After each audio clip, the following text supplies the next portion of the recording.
Music की आपने अभी बात की है कि म्यूज़िक जो है वो फिल्म का एक अहम हिस्सा होता है। अब जो इंडियन मूवीज़ आती हैं उसमें आपने देखा होगा कि म्यूज़िक को बहुत ज़्यादा वो तवज्जो देते हैं और उसका म्यूज़िक का प्रीमियर अलग से रखते हैं और फिल्म का प्रीमियर जो है वो अलग से रखते हैं, और पाकिस्तान में ये चीज़ नहीं होती। इसलिए कि इसे ये अहमियत नहीं देते, वो समझते कि आम चीज़ है। कितने चैनल्स हैं हमारे मुल्क के, किसी ने भी एक म्यूज़िक डायरेक्टर नहीं रखा हुआ अपने पास। उसकी वजह ये है, अब हमारे पास कोई ओरिजिनल म्यूज़िक डायरेक्टर नहीं है। हम टीवी के OSTs बनते हैं, या अभी बहुत सारे चैनल्स ऐसे हैं, या ग्रीन टीवी है उसके OST काफ़ी अच्छे हैं। हाँ, उस बारे में क्या आपका? वो है कि देखिए, वो अच्छे लोग हैं, वो लोग जो हैं जो कर रहे हैं इनको, लेकिन वो लोगों को फिल्म का एक्सपीरियंस नहीं है।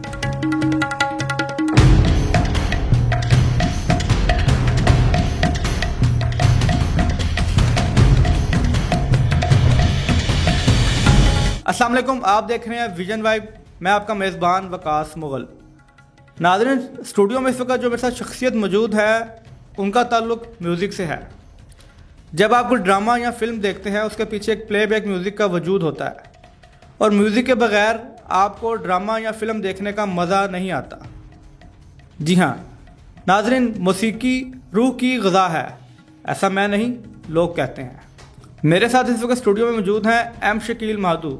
जी सर, कैसे हैं आप? बहुत अच्छा, और मैं बहुत खुश हूँ कि मुझे विजन वाइब वालों ने म्यूज़िक की खिदमत करने का मौका दिया है। आपने खिदमत करने का मौका दिया। सर, आप कब से ये कर रहे हैं काम, और कब से आपने ये सीखना शुरू किया है, और कितने लोगों को आपने सिखाया है?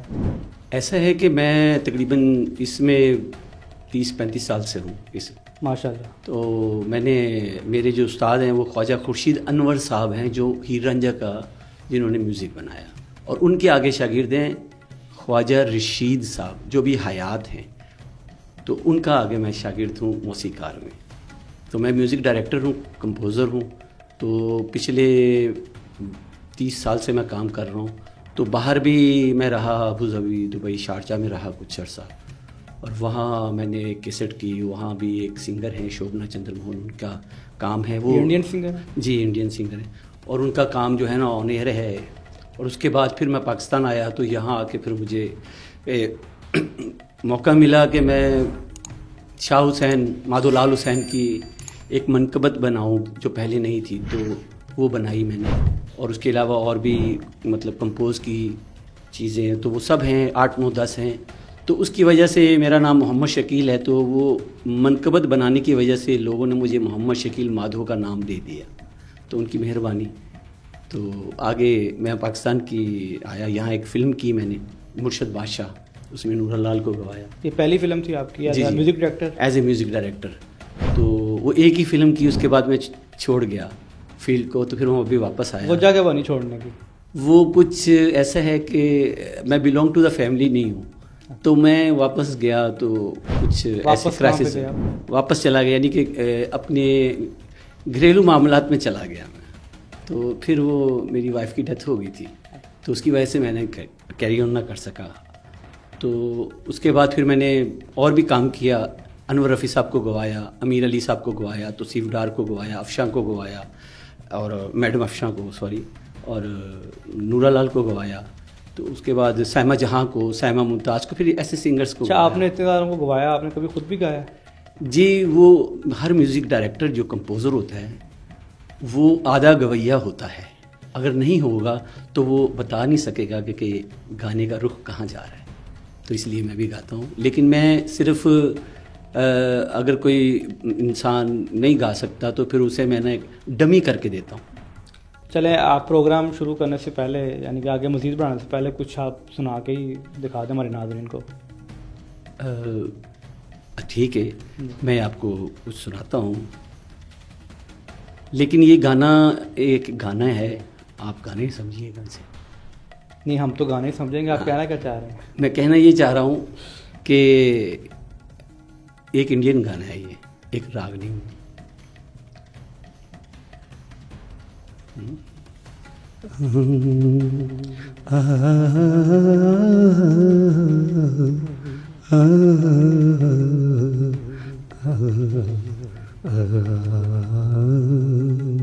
ये भैरवी रागनी है। जिहाले मस्ती मकुन बरंजिश बहाले हिजरा बेचारा दिल है ओ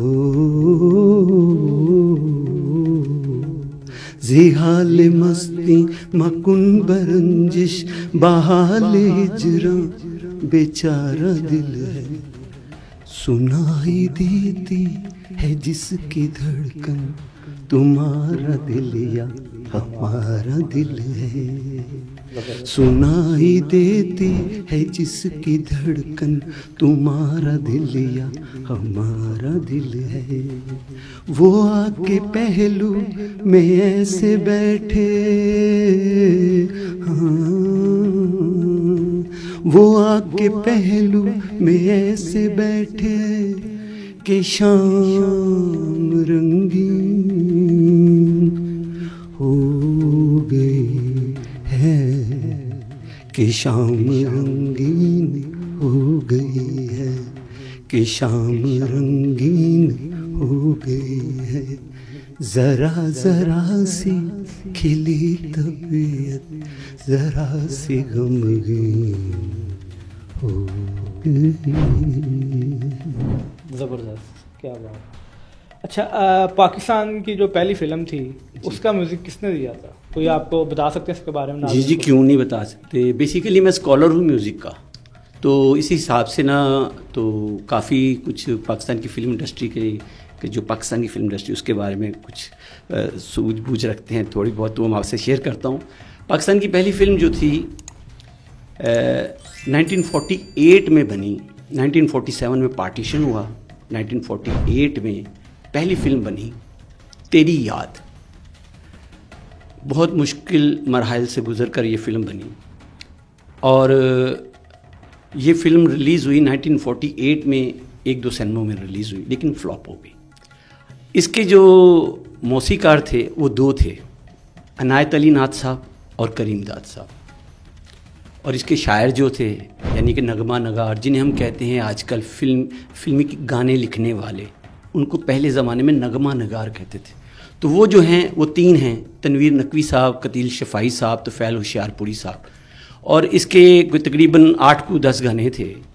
और पाकिस्तान की पहली playback singer Munawwar Sultana Sahiba, उन्होंने इसको, और उसके बाद ना फिर आशा भोसले, वो सिंगर भी थी और एक्ट्रेस भी थी और इस फिल्म की हीरोइन भी थी। अच्छा, पाकिस्तान की जो पहली फिल्म थी उसकी एक्ट्रेस जो हैं वो आशा भोसले थी। और उसके बाद फिर अली बख्श ज़हूर उसके पहले मेल प्ले बैक सिंगर थे। तो बदकिस्मती से ये हुआ कि ये फिल्म रिलीज़ तो हुई, चल ना सकी, और उसके बाद इसका कोई LP रिकॉर्ड नहीं हुआ, यानी कि इसके जो गाने थे वो स्क्रीन की हद तक ही रहे, उसके बाद रिकॉर्डिंग नहीं हो सके क्योंकि कैसेट में नहीं आए और ना LP में आए। तो इसलिए आज वो हमारे पाकिस्तानी हुकूमत के पास नहीं है। नहीं तो जो क्या नाम है, जो गाने थे उस वक़्त के, जी क्या नाम है, वो उस वक़्त कोई ऐसा रिकॉर्ड मौजूद नहीं था या कोई कैसेट्स वगैरह का नहीं था? देखिए मैं आपको बता रहा हूँ, आप सन देखें ना, 1948 है वो, जिन्होंने बनाई ये फिल्म वो बताते हैं अपने इंटरव्यू में कि जब हम फिल्म बनाने के लिए गए थे तो 1 साल ही हुआ था आज़ादी को, तो हमने फिर जो जितने स्टूडियोज़ थे उसमें गए हम, तो देखा तो कैमरे यहाँ पड़े हुए हैं, चीज़ें वहाँ पड़ी हुई हैं, सेट्स ख़राब हुए हैं, तो एडिटिंग का निज़ाम ख़राब है, कैमरे नहीं बिल्कुल सही, तो लाइट्स भी नहीं सही। लेकिन वो कह रहे हैं वो जितनी गिनी चुनी चीज़ें थी उनको इकट्ठा किया और फिर उससे हमने ना एक फ़िल्म बनाई, एक ही फिल्म बना पाए, और वो फिर तेरी याद बनी। जो पाकिस्तान के हिस्से में सामान आया उससे उन्होंने चीज़ें, और हिंदू जो छोड़ के गए थे वहाँ पीछे, यहाँ स्टूडियोज़ बहुत थे ना, लाहौर में भी बहुत स्टूडियोज़ थे, तो जो छोड़ के गए थे, लड़ाई झगड़ा बहुत हुआ था, तो हर चीज़ तबाह हो गई, तो फ़न तो तबाही हो गई। आशा भोसले ने कैसे यानी कोई काम किया पहले? आपको मैं एक बात बता दूं, ये आशा भोसले वो आज की नहीं है, ये आशा भोसले एक मुसलमान औरत थी। अच्छा, ये मैं सॉरी बात काट रहा हूँ आपकी, मैं वो समझ रहा हूँ जो इंडियन सिंगर है। नहीं, अच्छा, ये आशा भोसले पहली एक्ट्रेस हैं, हीरोइन हैं हमारी पाकिस्तानी फिल्म तेरी याद। और ये पाकिस्तानी थी? नहीं, हाँ पाकिस्तानी थी, है तो उस वक्त तो इकट्ठे थे, के बाद में पाकिस्तान। जी। और ये मुसलमान औरत थी, क्योंकि उस ज़माने में, आपने बहुत अच्छा सवाल किया, मुझे याद बता दूं, उस ज़माने में ना, क्योंकि बॉम्बे की इंडस्ट्री थी, तो वहाँ ना जो मुसलमान एक्ट्रेस थे या एक्ट्रेस थी वो अपना नाम बदल के हिंदू रख लेती थी, उस जैसे दिलीप कुमार यूसुफ खान साहब हैं, दिलीप कुमार रखा, और बड़ा बहुत सारे ऐसे हैं। तो ये बात थी, तो इसलिए वो उस दौर की आशा भोसले थी। इनके वालिद साहब थे, मतलब इनके भाई थे शमशेर अली खान, वो वायलिन बजाते थे, तो वो इनके भाई थे आशा भोसले। और ये अनायत अली नाथ जो इसके मौसीकार थे, वो वालिद साहब थे आशा भोसले। अच्छा, आपने अभी बताया कि आप स्कॉलर हैं म्यूज़िक के, जी, तो आपने कोई पढ़ाते भी हैं म्यूज़िक, आप जी टीचिंग करते हैं? मेरा ख्याल है कि ये इल्म वो है, मेरा ख्याल है, मैं पाकिस्तान की बात नहीं करता, मेरा ख्याल है कि ये इल्म ना वाइट बोर्ड पे बताने वाला इल्म है, सिर्फ हारमोनियम पे बताने वाला नहीं है।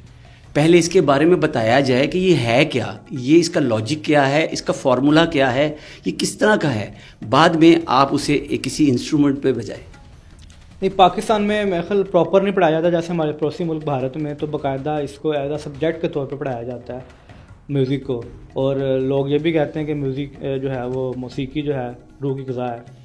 जी जी। तो पाकिस्तान में क्यों नहीं इसके ऊपर इतना वो किया जाता? देखिए, सबसे बड़ी मसला ये है कि हमें इसमें जो हायल है चीज़, वो है रिलीजन हमारा, जो हमारा अपना बनाया हुआ एक तरतीब है। वो ये कहते हैं, जब अगर आप किसी से पाकिस्तान में बात करें तो वो ये कहते हैं जी उनके मज़हब में शामिल है मौसीकी, हमारे मज़हब में शामिल नहीं है, इसलिए वहाँ अच्छे तरीके से उसे कुलिये कायदे से बताया जाता है, यहाँ कुछ नहीं बताया जाता इस वजह से। उसके बावजूद भी तो यहाँ पे काफ़ी हमारे नामवर सिंगर हैं जिन्होंने पूरी दुनिया में नाम रोशन किया है म्यूज़िक में। जी। अभी भी हमारे जो आतिफ असलम, अली गफ़र, बहुत सारे सिंगर ऐसे हैं जिन्होंने इंडिया में जाकर गाया और उनको पीछे छोड़ दिया। आज भी इनकी डिमांड है इंडिया में। नहीं, वो आपकी बात दुरुस्त है। मैं थोड़ा सा आपका सवाल का जवाब आप बिल्कुल बजा फरमा रहे हैं। यहाँ मजहबी तौर पर इसे लिया गया, और मजहबी तौर पर हैरत की बात है कि जब ये नात पढ़ते हैं तो म्यूज़िक की तर्ज पे होती है वो नहीं, वो मैं आपको बता दूं, वो राग में होती है, एक राग और रागनी में होती है। और उसके बाद जब ये किसी की तारीफ़ करते हैं, मतलब अल्लाह की अज़ान जो है, अल्लाह की अज़ान जब पढ़ी जाती है तो वो सिंध भैरवी में है। जब किरत की जाती है, जब भी कुरान की आप किरत करेंगे तो वो किसी न किसी रागनी और राग में होगी, ये हो ही नहीं सकता बाहर जो। तो हमने तो एक अलग चीज़ बना दी है, तो वहाँ अलग चीज़ बन गई है। तो वहाँ ये है कि उसका लिटरेचर लिया जाता है, यहाँ लिटरेचर समझाया नहीं जाता है, क्योंकि हर चीज़ का एक लिटरेचर जब तक आपकी समझ में नहीं है, आप कर तो लेंगे उसे, लेकिन आपका भी कॉन्फिडेंस नहीं होगा। यहाँ हमें सबसे जो मुश्किल बात यह है यहाँ पाकिस्तान में, कि यहाँ लिटरेचर पढ़ाने वाले पढ़ाना नहीं चाहते हैं, वो बताना नहीं चाहते, और जो सीखने वाले हैं वो सीखना नहीं चाहते। नहीं, वो सीखना चाहते हैं लेकिन उस तरीके से नहीं जिस तरह वो सिखाना चाहते हैं। अब वो जितने पुराने हैं हमारे जानने वाले, वो कहते हैं कि जिस तरह हमने सीखा है ना, उस्तादों की खिदमतें कर करके और बाकी बहुत मुश्किल से सीख, हम क्यों किसी को बताएं। हाँ। हैं लेकिन अब तो देखें ना, दौर चेंज हो गया, अब लोग तो एडवांस हो गए, डिजिटल हो गया, म्यूज़िक भी अब जो है वो डिजिटल हो गया। अच्छा, आज के और पुराने म्यूज़िक में क्या फ़र्क है? आज की और पुराने म्यूज़िक में ये फ़र्क है कि आज का म्यूज़िक VSTs पे है, यानी कि वर्चुअल साउंड ट्रैक, और पुराना म्यूज़िक जो था वो लाइव इंस्ट्रूमेंट्स पे था। तो वो लाइव इंस्ट्रूमेंट्स जब आप बनाते हैं ना, तो एटमॉस्फेयर बनता है, एटमॉस्फेयर में ही क्रिएशन होती है, वो सब फ्रीक्वेंसी मिलती हैं तो फिर वो एक असर बनता है। लेकिन अब तो एक सॉफ्टवेयर आ गया, उसमें सारी चीज़ें इकट्ठी कर दी हैं। हाँ जी, वो ऐसी है, इसीलिए वो असर छोड़ गई। यानी कि गाना बनते हैं बहुत से गाने, पिछले 35 साल से कोई गाना हिट नहीं जा रहा पाकिस्तान में, बदकिस्मती से। तो इसकी क्या वजह है? इसकी VSTs। देखिए, हमारे पास ना बजाने वाला बैच भी नहीं है, बात वहाँ आ गई। जो लाइव बजाने वाले बैच होते हैं ना, इंडिया में 40-40, 50-50 साजिंदे थे, हमारे भी साजिंदे थे, वो सब ख़त्म हो गए। क्यों? VSTs आ गई। मुझे याद है एक बंदा है था हमारा उधर, वो चैलो बजाता था। चैलो यानी मीन्स एक बड़ा गिटार जिसे नीचे से ऐसे करके बजाते हैं, उसको वो बजाता था। तो पप्पू उसका नाम था। तो मैंने उसे अपने एक कॉम्पोजिशन में मैंने उसे बुलाया, तो मैंने उसे कहा कि आप ये अपने बेटे को सिखाएंगे? तो कहता है अब मैं कभी पाकिस्तान में नहीं इसको सिखाऊंगा किसी के साथ। मैंने कहा वो क्यों? कहते यहाँ कदर शनास ही नहीं है। और अब हाल ये है कि वो उसे हम कहते हैं बैच, जिसमें 20-25 लोग बजाते हैं। अब हुकूमत पाकिस्तान के पास जब कोई आदमी आता है बाहर से, सदर, तो उसको बजाने के लिए भी बैच होना चाहिए, वो होता है, हर मुल्क के पास है, होता है बिल्कुल। तो पाकिस्तान के पास नहीं है। अच्छा, वो इधर उधर से पकड़ के ना इकट्ठे करते हैं उसी टाइम और उसे बजवाब मौके पे, यानी कि वो सिर्फ समझ लें कि फड़ लो काम। ये पहला मुल्क है हमारा जिसके पास बैच अपना नहीं है, ऑफिशियल नहीं है, ऑफिशियल नहीं, यानी कि सरकारी सतह पे होना चाहिए। म्यूजिकी कोई, हाँ देखिए ना, म्यूजिक के ऊपर कोई काम करना ही नहीं चाहता पाकिस्तान में, कोई नहीं करना चाहता। लेकिन अभी रिसेंटली काफ़ी पाकिस्तान के सॉन्ग्स जो हैं वो वायरल भी हुए हैं, मशहूर भी हुए हैं, फेमस हुए हैं। आपका जैसे कोक स्टूडियो है जी, इस वक्त कोक स्टूडियो जितने भी सीज़न आए हैं, कोक स्टूडियो के सारे गाने आपके पसंद किए गए और इंडिया में बहुत ज़्यादा पसंद किया गया कोक स्टूडियो। जी जी। अच्छा देखिए जी, ये आपने ये बहुत अच्छी बात कही और किसी ना किसी तरीके से हमारा म्यूज़िक पाकिस्तान का जो हिट है और वो बहुत एक अच्छा है निज़ाम जो इन्होंने कोक स्टूडियो का बनाया हुआ, सीजन्स चलते हैं, बहुत अच्छा है।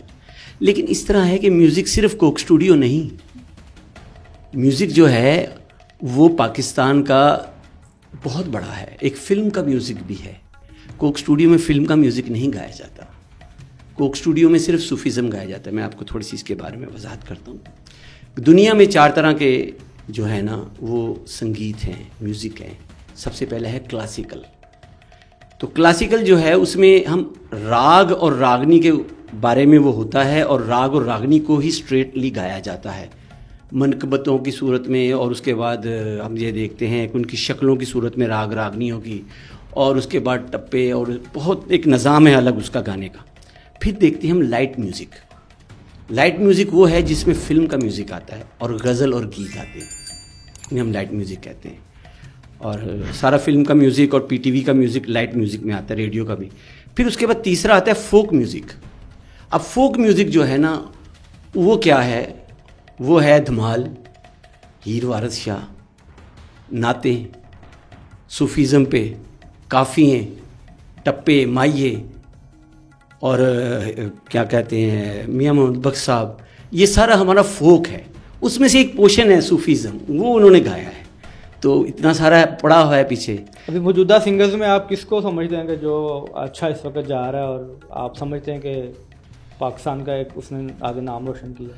मैं आपको जी मेरा एक राय है, मैं इसमें ये नहीं कहता कि सही हो, लेकिन एक राय है मेरी थोड़ी सी तजर्बे के हिसाब से। वो ये है कि हमारे पास बहुत ज़बरदस्त टैलेंट है, बहुत ज़बरदस्त। ये ज़रखेज़ ज़मीन है हमारी पंजाब की, वोकल के हिसाब से और बाकी चीज़ों के हिसाब से भी। लेकिन बदकिस्मती से यहाँ हमें ट्रैक नहीं मिल रहा, और जिनको ट्रैक मिला हुआ है ऑलरेडी, तो एक सिंगर का कोई गाना हिट हो गया तो वो फिर एक ही होता है, बाद में वो 1-2 साल के बाद एक और हो जाता है। तो इस तरह के सिंगर हैं, लेकिन ये इस तरह है कि जो म्यूज़िक पाकिस्तानी फ़िल्म का है ना वो हिट नहीं हो रहा। नहीं, अब पाकिस्तानी फ़िल्म की आप बात करें, वो पाकिस्तानी फिल्म बने तो म्यूज़िक चले ना, पाकिस्तानी मूवीज़ भी नहीं चलती हमारी। देखिए मौजूदा सूरत हाल आप देख लें, जितनी भी मूवीज़ आई हैं, आपने मेरे ख्याल एक भी शायद फिल्म ना देखी हो। जी नहीं, वो कुछ मेरे जहन में रहा। तो ऐसा है कि मैं आपको बताता हूँ। इसमें आप देखेंगे एक फ़िल्म आई थी दोस्ती पाकिस्तान की, एक मिसाल के तौर पर दे रहा हूँ। तो वो फिल्म फ्लॉप थी, लेकिन उसे हिट किया उसके म्यूज़िक ने। चिट्ठी ज़रा सैया जी के नाम लिख दे, ये गाने उसमें थे, और वो इतनी चली just only on the music. Why? इसलिए उसका म्यूज़िक जो है ना बहुत अच्छा था।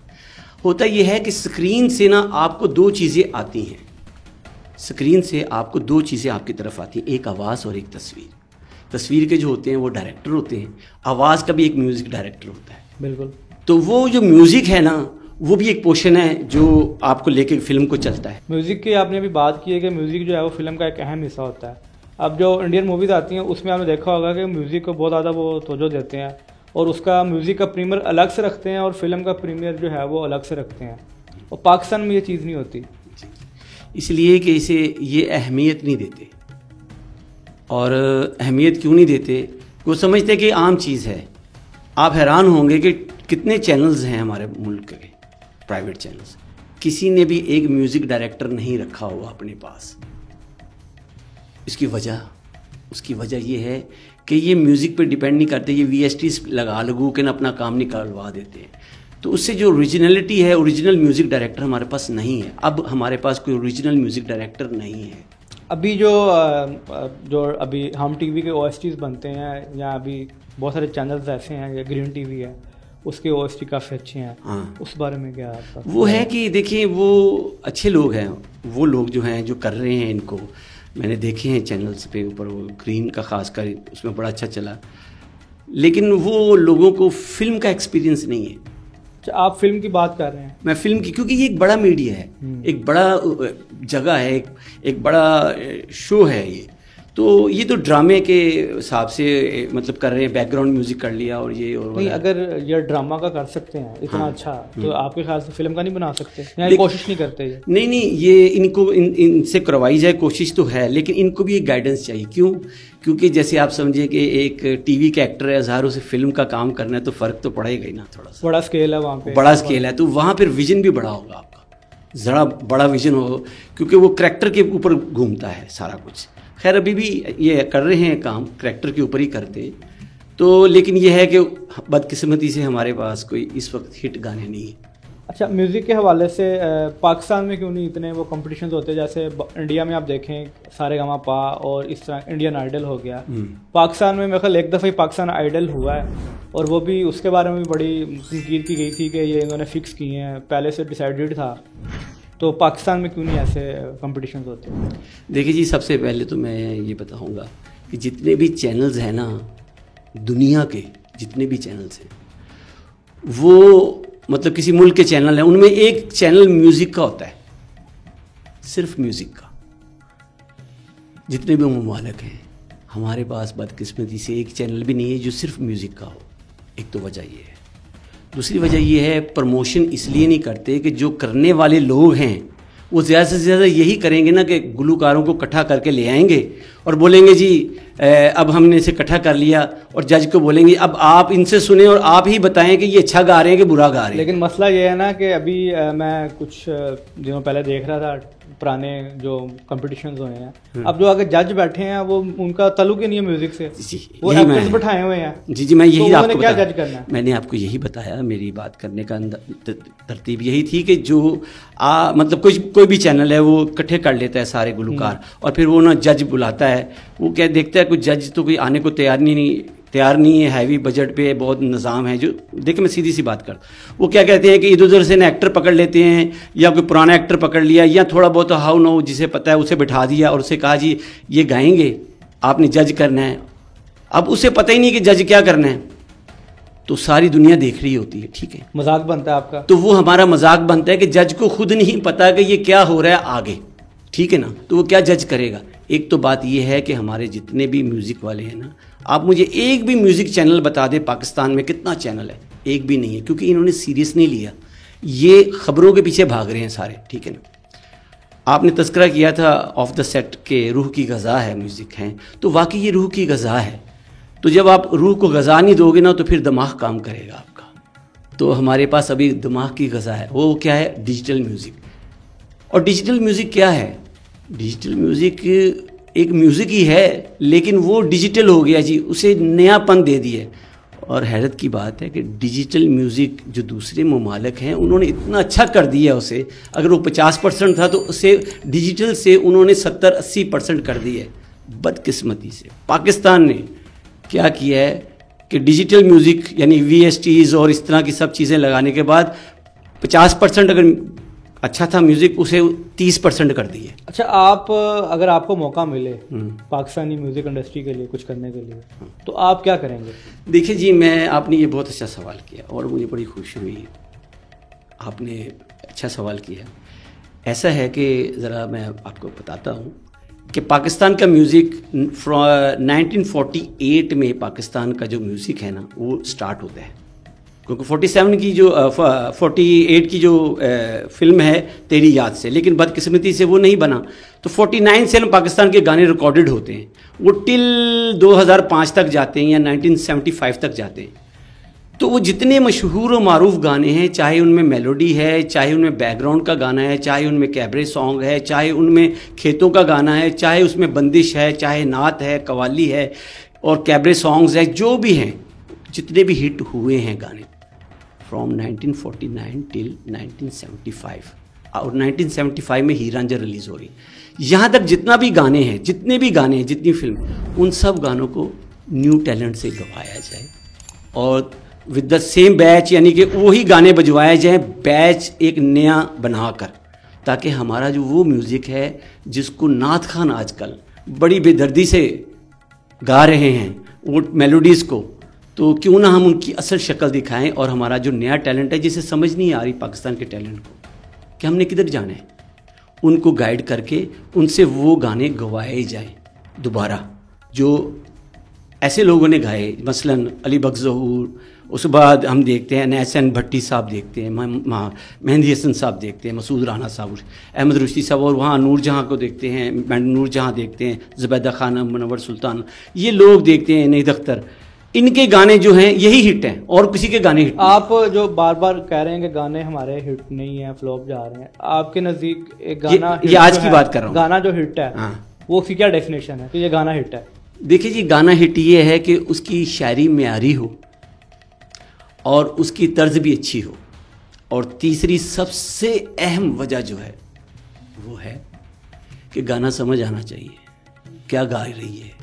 आजकल आप गाना सुन लें, आपको उसको पहली लाइन समझ आएगी, उसके बाद आप नहीं बता सकते आगे क्या कहा उसने। लेकिन असल में आजकल ना लोग म्यूज़िक ज़्यादा पसंद करते हैं, वो ये नहीं देखते कि गा क्या रहा है, वो सिर्फ म्यूज़िक अच्छा लगता है तो लोग कहते हैं गाना बहुत अच्छा है। देखिए जी, आपके अंदाजे से ये ज़्यादती नहीं है गाने के साथ कि सिर्फ म्यूज़िक ही उसको पसंद आ रहा है, मेलोडी का पता ही नहीं है। आपको व्यूअर्स का बताया ना कि जो ऑडियंस सुनना चाहती है लोग वो बना रहे हैं। देखिए जी, ऐसा है, मैं आपको बताता हूँ, फैशन भी है, जैसे बड़ी पेंटें आ गई, छोटी पेंटें आ गई, उसके बाद फिर जैकेट्स आ गई, अजीब से आ गए मामलात, तो फैशन के हिसाब से चलता है। आज का एक फ़ैशन है, ये इन्होंने फैशन पे ले लिया ऐसे, लेकिन हम कितना कर लेंगे म्यूज़िक ख़राब। आपने देखा नहीं है कि एक बहुत अच्छे आजकल के एक मशहूर गायक बड़े मशहूर हुए हैं, मैं उनका नाम नहीं लेना चाहता, जिन्होंने म्यूज़िक का, जिनका चाहत फतेह अली खान की बात कर रहे हैं, जिन्होंने, मैं नहीं कहता कि वो उन्होंने गलत गा रहे हैं या क्या, मैं उन पर कोई क्रिटिसाइज नहीं करता, लेकिन मैं कहता हूँ कि हर काम का एक इल्म होता है। लेकिन आप देखें ना, वो उन्होंने वो बदोबदी गाया अपने अंदाज में और इतना वायरल हो गया कि मजबूरन जो ओरिजिनल थे उसके मेकर्स उनको स्ट्राइक भेजना पड़ गई। ऐसा है, वो उस ओरिजिनल गाने के इतने व्यूज नहीं थे जितने जो उन्होंने गाया उसके व्यूज थे। देखिए, मैं आपको बताता हूँ उसकी वजह क्या है। उसकी वजह यह है कि हमने म्यूजिक ही खराब सुनवाना शुरू कर दिया है, तो वो सुनने वाले कहाँ जाए। लोगों ने तो उसको एज अ एंटरटेनर के तौर पे लिया है, एज अ म्यूजिक नहीं उसको सुना मेरा ख्याल। लेकिन ये देर पा नहीं रहते। देखिए, जो मेलोडी ख़त्म हो गई हुई ना पाकिस्तान में, उसे दोबारा जिंदा करना पड़ेगा हमें। और पाकिस्तान में इस वक्त कौन है जिसको जिंदा करेगा? आप किसको देखते हैं? देखिए राहत फतेह अली खान, साहिर अली बग्गा, इनमें से किसको आप देखते हैं? देखिए जी, मेरी बात, राहत फतेह अली खान साहब जो हैं वो गायक हैं, साहिर अली बग्गा साहब जो हैं वो कंपोज़र हैं, तो वो तो खुद मशहूर आदमी है। और ये वो करेंगे, कौन मौसीकार करेगा? तो अभी है कोई मौसीकार ऐसा जो आप समझते हैं कि ये कर सकते हैं? जी, आपके सामने बैठा हुआ है। तो आपने क्यों नहीं अभी तक कुछ किया फिर? तो इसलिए कि ये एक टीम वर्क है और मैं अकेला नहीं कर सकता। इस पे वर्क किया है मैंने, 5 साल से वर्क कर रहा हूँ इस पे, और मैं चाहता हूँ कि मेरा पाकिस्तान का म्यूज़िक जो है ना, लोग सुने, इस जनरेशन से दूसरी जनरेशन तक जाए विद द न्यू टैलेंट। तो आपने कभी कोशिश नहीं की कि अगर आपको पाकिस्तान में मौका नहीं मिला तो आप भारत जाके काम कर लें?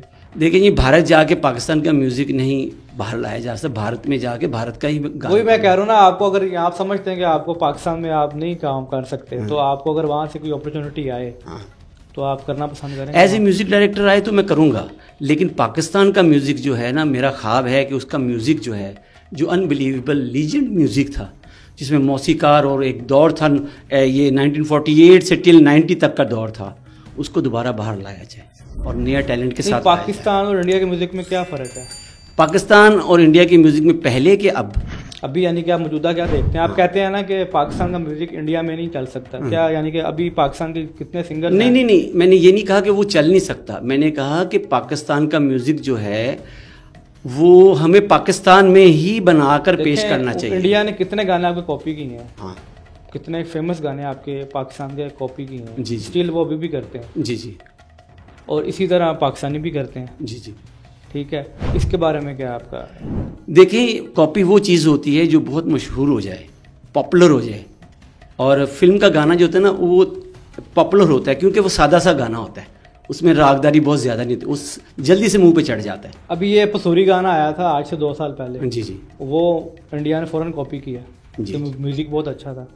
उसकी वजह यही कि प्राइवेट एल्बम्स जो है ना, पाकिस्तान में फिल्म का म्यूजिक डल हो गया, प्राइवेट एल्बम्स अबव हो गई। देखें आप ये भी तो देखें ना, पाकिस्तान में मूवीज बनेंगी तो वो गाएंगे ना हमारे सिंगर। म्यूजिकल जब फिल्म ही नहीं बनती तो वो कैसे फिल्म ऐसा है पाकिस्तान में, अगर हम चाहें ना तो म्यूजिकल फिल्म बनाए, जैसे लास्ट टाइम सरगम बनी थी, म्यूजिकल फिल्म बनाए, सिचुएशनल के हिसाब से बनाएंगे ना, म्यूजिकल फिल्म होगी, पता चलेगा कि इसमें म्यूज़िक आया है, उसके बाद फिर हम बाहर ला सकते हैं। पाकिस्तान के म्यूज़िक बहुत रिच है, ऐसा ऐसा काम किया हुआ है पाकिस्तान के म्यूज़िक ने और लीजेंड्स ने, ऐसे ऐसे गाने बनाए हुए हैं कि बदकिस्मती से हम पेश नहीं कर सके, तो हम चाहते हैं कि पेश करें। चले, उम्मीद है कि अल्लाह ताला आपको मौका दे म्यूज़िक के लिए कुछ करने के लिए। आज ही म्यूज़िक के लिए और इस जनरेशन के लिए कुछ करूँ मैं, मेरी उम्मीद है। ज़्यादा चाहते हैं आपसे, बड़ा अच्छा लगा बात करके। बहुत शुक्रिया। फिर इंशाल्लाह नेक्स्ट एपिसोड में आपसे मिलते हैं। बड़े बहुत शुक्रिया। उम्मीद है नाज़रीन आज का आपको पॉडकास्ट पसंद आया होगा।